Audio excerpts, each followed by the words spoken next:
Doug Feinberg, welcome to the Sport Profile. Thanks, Don. Great to be here with you. I'm really excited for this, my friend. First of all, how has the sort of transition between CBA negotiations gone from covering that to now we're on the precipice of the season starting? I mean, it's been a heck of a 2 months. I'm sure. It's been nonstop, which listen, it's great. I love what I do. I love Yeah. covering women's basketball at college level, pro level, international level. But this has been something. I actually turned 54 on Friday, so I'm not a young spring chicken anymore. Congratulations. Thank you, appreciate it. Um, But, like, doing the stakeout in March for 8 straight days, CBA negotiation was wild, and Yeah. then as that's going on, you had Selection Sunday at that point, the NCAA tournament, and then the Yes. tournament Sure. started, like, literally, a day or 2 after the CBA negotiations were finished, and then the Final Four happened 2 weeks later, and then I got home, and usually April's sort of a quieter time for me just because college is over, WNBA starts, like, after the draft. There's a draft thrown in there, but, like, there's a little Right. bit of a lull, but not this year because you had the wildness of free agency. The CBA got finished. So there was nonstop go, go, go, go from really from like March. I mean, even go back further because you had college conference tournaments, but it's been 2 months roughly that might have been the busiest in my time professionally that I can remember in my 20 plus years covering women's basketball. What did the stakeout specifically teach you about yourself? What did you learn about yourself? Because it's not every day that, like, obviously that happens. I read that it was, I believe, the first time you had ever done a quote unquote like traditional journalism stakeout. What did that teach you about yourself? What did you learn about yourself, as an individual from that experience, much less a professional, but what did you learn about yourself as an individual? I think I learned one thing. I'm not a spring chicken anymore. It takes its toll on you. I'm I mean, sure. literally myself and the 3 other reporters who got there at like 2 o'clock in the afternoon sometimes, maybe a little bit later, maybe a little earlier each day. And the days wouldn't end until 3 or 4 in the morning. And the problem with the stakeout, unlike if you're covering a basketball game, it starts at 7 and ends at 9, and you work after the game's over. There's the pattern to it. You don't know when they're going to be done negotiating for the night. So you Yeah. can't like, oh, I'll show up at 3 in the morning because the last 4 nights it's ended at 3 in the morning because maybe that night they're going earlier or maybe done later. So it's really a marathon sessions of there.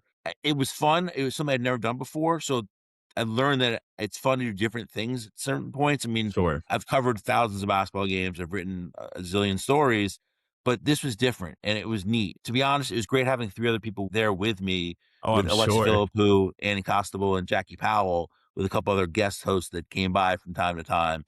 But it was neat. I mean, going through it together, it was historic.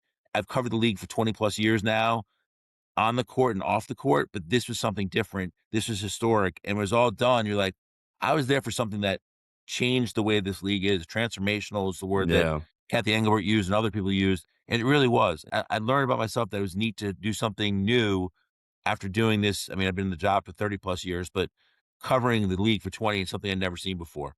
That's such like a wonderful like perspective to have on that because you're right, it is incredibly unique. Those things don't happen often. Obviously, I think most people who follow the W knew that this CBA negotiation was going to be very intense and things like that. But at what point in the negotiation process did you feel that, I guess, the broader women's sports fan landscape was like keying in on you for specifically? At what point did you realize, like, okay, we're not actually just like staking out anymore? Like, people are following this. Night one, to be honest, Night one? we joked that we've actually found a way to unite WNBA Twitter, which has been Huh. so contentious over the last couple of years. Yeah. But everyone was positive about, oh my God, it's so great you guys are there. You're covering this. Like, what can we send you? It's your state. We're literally on the street of Manhattan. I lived here my entire life in New York City. I've never camped out an entire night virtually on the streets of Manhattan.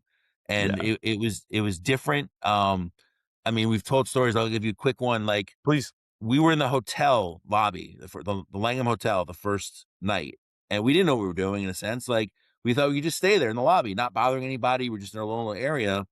And probably around like 7 o'clock or so, security guy came over. It was very polite. I don't want to make this sound like it's more than it was, Of but course. very, very polite saying, "Hey, are you guys staying here?" We're like, "No, we're with the media, the WNBA stuff." He's like, "Hey, I'm so sorry. I can't let you stay in the lobby because we have guests here." And they're like, "Okay, we again, respect that." So the 4 of us kinda go outside. We're like, what are we gonna do? We can just stand on the street corner for, like, 7 or 8 hours right now and, like, wait till this finishes? Like, this is weird." And, like, at that point, ESPN, Alexa had a producer and a cameraman with her because again, we didn't know how long this was gonna last. Yeah. So, Jackie Powell, to her credit, goes, "Hey, you know what? There's a CVS down the block. Let me see if I can go buy some beach chairs for us." I go, "That's a good idea, right?" I mean, hang out. Went down there, she came back, was like, "Hey, they're out of chairs. They don't sell them till, like, April or May because who goes to the beach in March?" Which makes sense when you think about it. It's valid, yeah. Yeah, so, like, maybe an hour later, a delivery guy shows up, one of the Uber guys on a bike, and he's got 4 pouches with him, and it was 4 beach chairs that, like, someone had gotten for us. It was Jackie's boss Get out. had sent us beach chairs to make us Shout out comfortable, and, Howard. like, so Howard, like, took care of us, and we're sitting there. We're literally like, we didn't wanna stay right in front of the hotel. I mean, again, they were very nice to us, but, like, you don't wanna block their entrance. So, like, we were off to the For sure. side, literally seeing our beach chairs, and people would come by and like, "Hey, what are you guys doing? Like, who are you staking out?" We're like, "The WNBA." And again, Annie Costabile was literally the greatest mouthpiece spokesperson for the WNBA. Like, "Hey, there was WNBA stakeout, CBA negotiations, season starts May 8th. You should tune in." Like, literally gaining fans for the W as the 4 of us are sitting there. And the Yeah. later, was that, like, the players, their conference room overlooked the street, and they were taking photos of us sitting there, and they were I so did see that one aerial photo.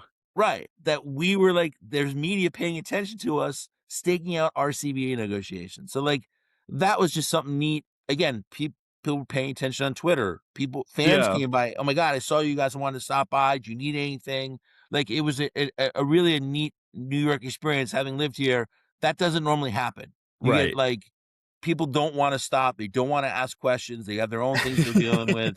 So it gave me some faith in New York and faith in the WNBA Twitter world. Oh, I love that. I mean, listen, you're right. Uniting WNBA Twitter is hard. Some people view it as impossible, but for you four to be able to do so in the manner that you did, I mean, that is an accomplishment in and of itself. Do you know who took that aerial photo, by the way? It was Breonna Turner or Alicia Clark. I think it was Turner, actually. Yeah. Oh my god. And they showed so the good and the bad. I mean, that first Sure. night, so we're there till 3 in the morning, and the producer, there's a side exit out of the hotel, and the ESPN producer happened to be on the corner, like, on 36th Street, wherever it was, and he yells over, "They're running, they're getting in cars." The players went out the side door into waiting cars. Oh my And we're sitting god. there going, we just stuck here for 8 hours and we're getting nothing out of this?" So, like, they're running down the block to, like, we're trying to catch them. They're in the cars, they speed off. And again, I'm making it more dramatic than it was. It wasn't like there's a high-speed chase here, but they got in the cars and Fair. left. I think Annie shouted something to them and they didn't respond. And now we go back and we're not happy. We're like, we sat here from 7 o'clock till 3 in the morning and got nothing from them. Like, how do you go back to your boss and go, "Hey, so I studied there for 8 hours and got nothing out of this?" Because we didn't know what to expect. We didn't know what you're supposed to get. Sure. Um, and then I think maybe a half hour later, like, the union leadership came out and talked to us a little bit. Okay. I think, Kathy Engelbert might also come out to, talk to us a little bit. Um, but that we're like, "Wait a minute. You guys saw us, like, sent us food, like, you knew we were there. Like, this was not like a surprise, and that's what you do." And then the next day they came out. It Mm, was actually beautiful. I think it was the first 80-degree day in New York that next day. So it was a I beautiful remember that. day in March. Like, you don't expect that normally in March, so to Yeah. speak. And to be honest, that made the stakeout a lot nicer. Had it been 30 and rainy or snowy, that's Sure. a very different conversation. But they came by and talked to us, and we found out later they apologized. They said, "Listen, we didn't know what to say. It's the first night. We've never done this before. We didn't know, like, we didn't want to say the wrong thing we being the players to us," which Yeah. you understand. But again, they're Of all course. pros. It could have been as easy as, "Hey guys, it was first night, not much we can say. Appreciate you for staking out. may have more tomorrow, but it Yeah. didn't happen that way. And again, they talked to us consistently after that, so Of maybe course. that helped forge that relationship more. But that first night, we're like, "What are we doing here?" Like, no one, they're not talking to us. Like, great, glad we wasted 8 hours on the streets of Manhattan for nothing. Yeah. Oh, man. What an experience, though.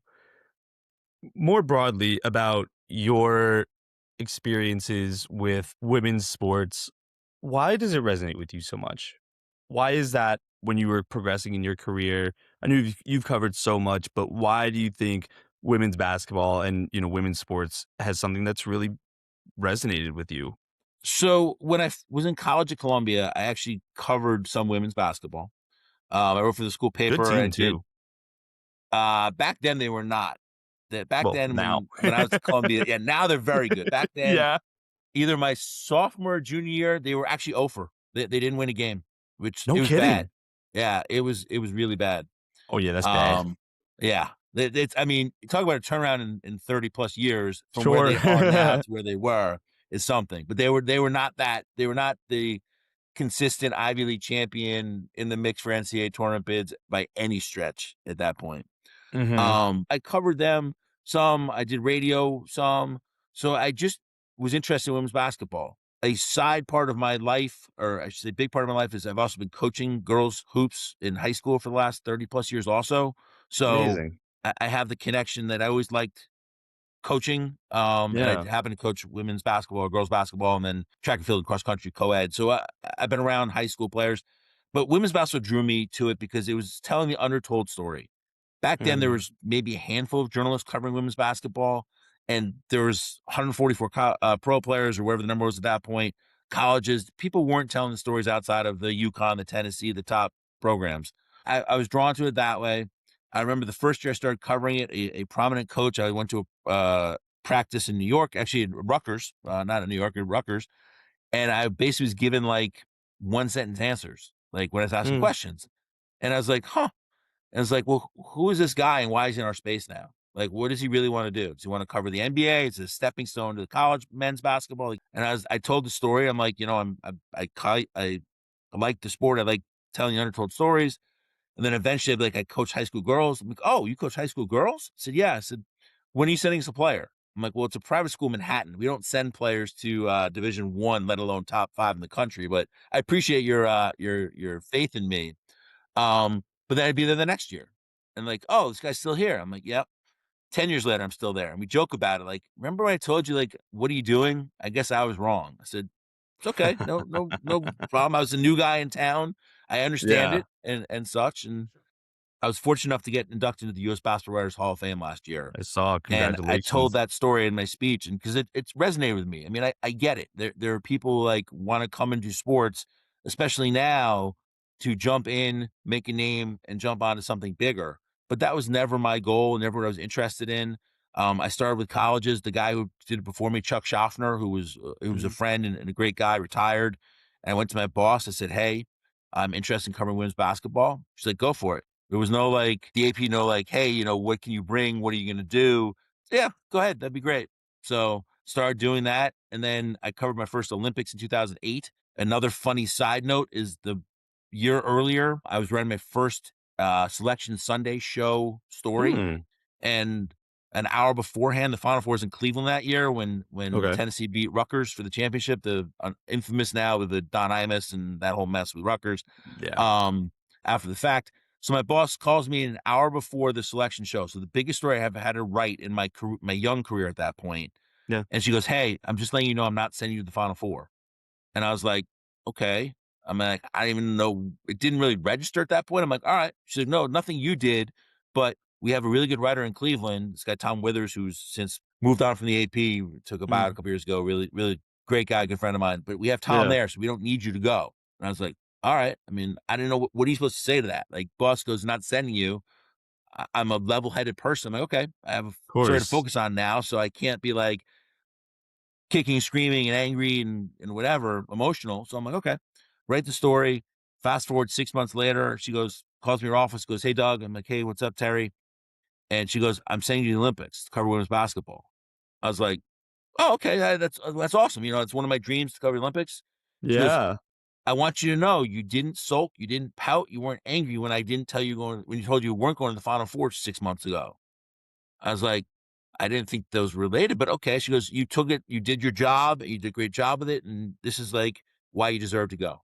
So, lesson of it is, in the moment, you may think things are not going your way, but you never know who's watching what's going on and bigger picture stuff, and sure Sure. enough, bigger picture was I covered my first Olympics, I've covered the everyone since that. So, No that was kidding. the reward, so to speak, for being, I guess, a genuine person who did his job and didn't pout about not getting something that he thought I mean, I don't know if I thought he deserved it at that point or not, but it was something that you wanna go to Final Fours, like, that's the pinnacle event Yeah. for women's college basketball, men's college basketball. I didn't get to go to the first one, and sure enough, I've been to everyone since that and covered every Olympics since that. Yeah. How badly did you wanna go to In that first one? 2007, Yeah. I wish I could tell you I remember specifically the feeling, how much I wanted to go. Sure. I thought it was more natural I would go. My mentor, Jim O'Connell, who is one of the Mhm. greatest guys ever, went to every Final Four from Magic and Bird in '79 to when he passed away, or right before he passed away, I think in 2015 or so. Wow. In that era, maybe actually a little later than that, but in that every Final Four, and that to me was like expected. You go in the Final Fours if you cover that sport. I thought it was a bonus at that point in some ways. I mean, it was Uh, my first year doing it, so I didn't assume I was going. I know I was disappointed at that point, but it wasn't like, "Oh, man, I can't believe I'm not going." It was right. more like, "Alright, I thought I might go, but I trust the boss. She does want me to send me. Her reason made sense." So now to think that to cover it with one person, I mean, it's almost virtually impossible to do that. But um, I was disappointed, but it wasn't like life changing. Oh my god, I want to change my profession or change sports because I didn't Oh, get to of go to the Final course. Four. Yeah. I mean, look, you've like you said, you've been to everyone since. Yeah, It's not like you're missing out that much. You don't miss out on a lot in the women's hoops world. I liked what you said before about how you said the lesson was, that you were really genuine. And I'm curious how you would describe yourself, in a few words, in addition to being genuine. Who is Doug Feinberg as a person? I would say people say I mean, nice is a word that's thrown around, and it's weird to say yourself as being nice, but I try to live my life being a nice guy. Yeah, Um, Honest, trustworthy is the most important thing. I mean, in of life, course. trustworthy is the most important thing. In being a journalist, having trust from people you work with, from sources, from players, that's the most important thing. Because once you break it, you're dead. Yeah. So honest, nice, sincere, trustworthy. Yeah. Where do you think those values were cultivated within you? I mean, that's kinda how I was raised. My dad was a professor of physics at Columbia, which did not pass down to me. Um, Funny side note, he actually years ago, we found out, taught President Obama in Physics for Poets, like his No baby physics course. kidding. He taught advanced physics, but also one baby physics course to basically keep him honest that, like, if I can teach people who aren't physicists or wanna be physicists about physics, then I know I can teach advanced level students. So That's so interesting. that's how he was. I mean, again, honest guy, passed away when I was a sophomore in college. My Mhm. mom was a professor before my brother and I were born, and then became stay-at-home mom and wrote books. So like it was probably from my parents that I gained this from my brother, who's is the most honest, moral person I know. So like family is where I got it from that standpoint. The funny thing is my brother's written a book, my mom wrote many books, my dad wrote books, and yet the writer in the family now has never written a book. So everyone else in the family's done it, and this guy has not. And I Are don't know if I there ever will, but I was gonna ask if there are any aspirations to do so. I don't think I have the patience to do it. I mean, what I do It takes a is lot. formulaic and easy. It's a lot to sit there, write a book, edit a book, all that stuff that goes into it to make it good. I mean, Yeah, you could write some trash book that you put out within a couple weeks, but I would want to do it the right way. And to of be honest, course. I don't have the time for it right now. I mean, my days are full of coaching, of covering stuff. Like it's not like I have free time. I have an extra 10 hours in a 24-hour day to start writing books, but It's I enjoy my fair. life. I'm happy with what I do. Good. That's the best thing. It is the biggest blessing to just love what you do at a minimum in any profession, which kind of also, like, brings me to the next question. Your parents were both educators. You said your father was in physics. Was there any other potential avenue for you that you were interested in? Any other potential career path? So I actually spent my college career. I played JV basketball. Actually, now it's potentially 5 years. Five for five is in possibility coming down for college athletes now, being able to play 5 years. Mm, In 5 years, I did yeah. it before that was fashionable. I played 5 years of JV ball at Columbia. So I had Hmm. 5 years of basketball before you were allowed to do it, so to speak. And again, one of my other mentors, Ben Walker, who was the baseball writer at the AP for many years, who before he retired, used to joke with me when he introduced me to people. Like I went to a couple baseball games with him when I was young, just to sort of like see what it's like to cover baseball. New Yorker, walk on the Yankee Stadium field. I mean, what's cooler than that? I mean, get to be there, watch batting practice, and all that stuff. So he used to introduce me like, "Hey, Doug, this is Doug Feinberg, AP's guy. Doug, how many years basketball did you play?" I'm like, 5. He goes, "How many are you supposed to play?" I'm like, 4. He goes, "So you're a walking NCAA violation." I'm like, "It's JV basketball. No one cared. No one's keeping track of this." So fast forward to like, I guess a couple years ago when Charlie Baker got the job as the new NCAA president at that point. Yeah, So I'm meeting him for the first time. We're in at Final Four. We're in a conference room. It's me, him, a couple of his assistants, PR people, yeah. communications people, I should say.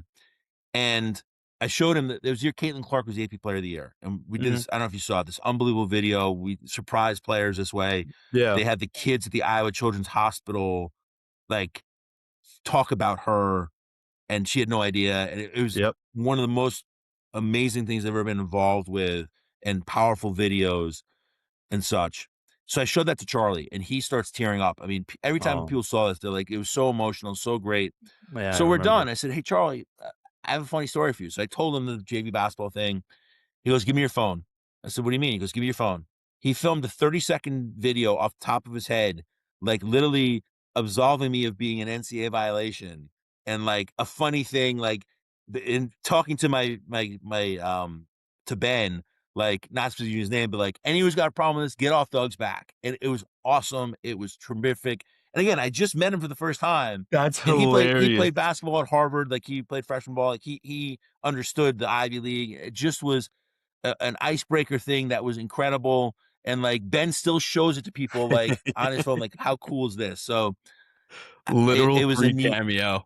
yeah, a pre cameo neat thing to do. That just fun things I've done in my job. Like that wouldn't I covered Olympics is cool. All this stuff is really great.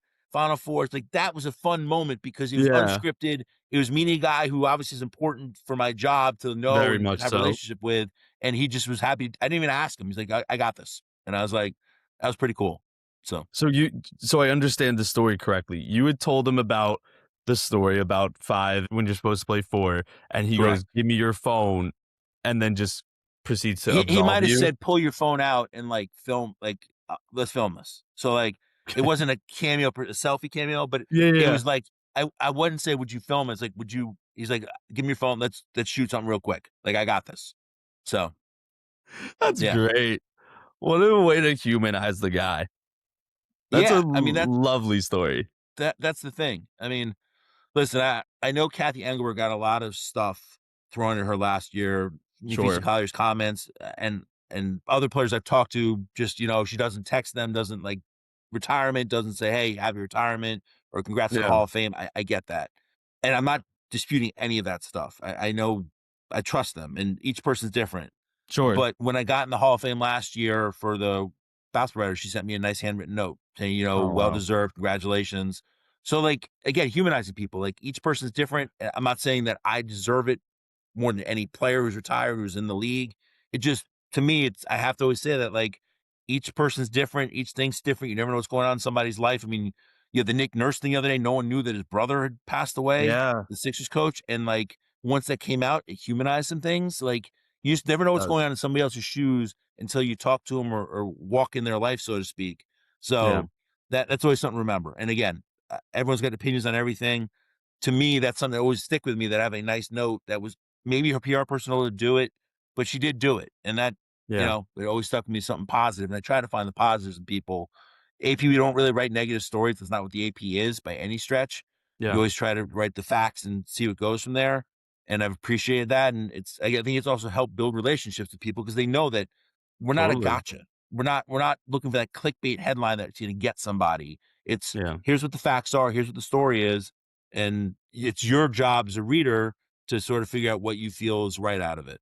Yeah. I mean, that's really true. What is the best way that you humanize people in your work or in your personal life? How do you humanize people? Just be myself, I think, is the best way. I mean, again, I've coached for 30 plus years, so I've dealt with high school kids, which are probably the toughest people to deal with in some ways because they're growing I up and a agree with lot's going that. on in their life. And covering college and the pros, I've gotten to know players. I mean, I've gotten to know them when they were 18, 19, 20, and now they're 30 and they're tail end of their WNBA career potentially.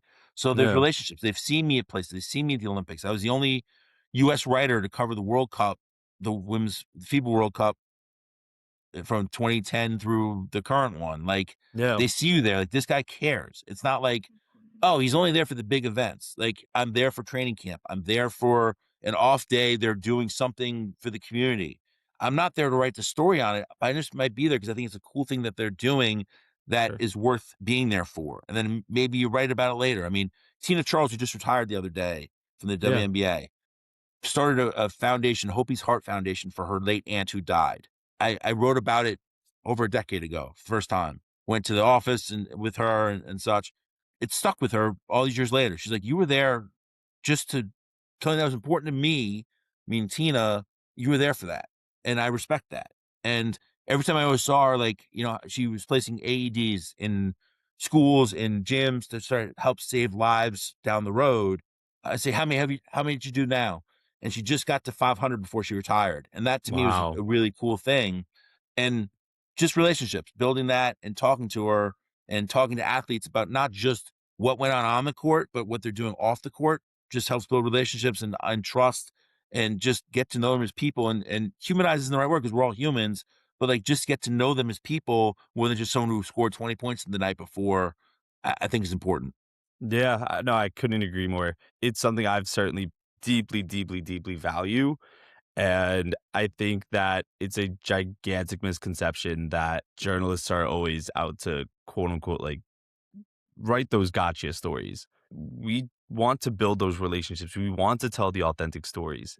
And I think that, yeah, you got to hold people accountable when it's appropriate, right? That's the whole nature of the job. But by and large, like, you just want to tell a really awesome story about a really cool event that just happened. As bare bones as that might sound, that's Yeah. really what it is. And that's why we love what we do. So, Yeah, 100%. I mean, that's what I didn't get into the business to make a name for myself or yeah, to, I mean, gotcha stories have gotten worse now with social media. Let's be I honest. I agree mean, with it's that all about too. clickbait and trying to get the headline. Someone's going to click on your story. Yeah, That's not what we do. It's not what I do. It's not what I ever want to do because that's fast and fleeting as opposed to like actually building an audience and such. I mean, going back to the CBA thing we talked about, like yeah. the AP, I have a Twitter account, but I'm not allowed to tweet news until I've written a story about it, so to speak. Really? And that was a big thing about the CBA. The night, I mean, the four of us, the Langan Four, we called ourselves, but at the time was in the Yep. hotel. We all have different strengths and such, Yeah. but they all knew like I couldn't tweet about the breaking news of the CBA until I story in the wire because the AP clients don't pay the AP for my Twitter feed. They're not like, oh, Doug tweeted this, we can go with it now. They pay us for a story that's going to be on the wire that they can put in their paper. So getting beat in that situation, no matter what happened, I knew I was not going to be the first to tweet that there was breaking news that the CBA had been settled or they went on strike or whatever it was going to be, because that's not how the business works for the company I'm with. And I wouldn't trade Right. the company I'm with for anything. So it was hard. Like, wow, I'd love to put this out there. I mean, it was 3 in the morning, so I don't know who actually was active on Twitter at that point, but Who knows? it's like, and they understood that, and the other reporters and the league, like, I can't do anything. I'm sort of handcuffs, not the right term, but like that's my top priority is getting the news out on the AP wire, and Right. Well, that those are I also had the to rules of your do job. as opposed to put out a quick 10-second tweet saying, breaking news, CBA deal done, league and union agree to a new transformational deal. Yeah. Can't do that. That's not what I'm getting paid for. So it was Right. hard as a person. It's hard to deal with that, but I've been doing this Mm. for a long time, and it's more important to get the news out than have a quick tweet that people read. Yeah, I agree with that too. I mean, like I said, it's also the rules of your job. Like, that's the standard that they uphold very highly Yes. and are very committed to it. So, like, it makes sense. So, Doug, the last question I always ask everybody is really just your career aside, your passions for women's basketball and coaching aside. Doug Feinberg, what's something you like most or admire about yourself? I mean, it's tough to put those aside because what I Yeah. admire, and you said it before, like I don't feel I've worked a day in my life at work in a sense because I love what Yeah. I do. I mean, I love coaching. Had probably 1,000 kids in my life that I've coached, give or take, and I've helped them along the path, so to Yeah. speak, which is great. And I love my job, having told so many countless stories over the years. And it's listen, the Olympics and Final Fours and stuff are big, but something I learned from Ock a long time ago was treat every game like it's the biggest game because for that school it may be. So a Yeah. Ryder versus Manhattan game on a Tuesday night might be the biggest game for those two schools at that point. And whereas you have UConn, Tennessee, which was the rivalry back in the day, that's the biggest game everyone knows about.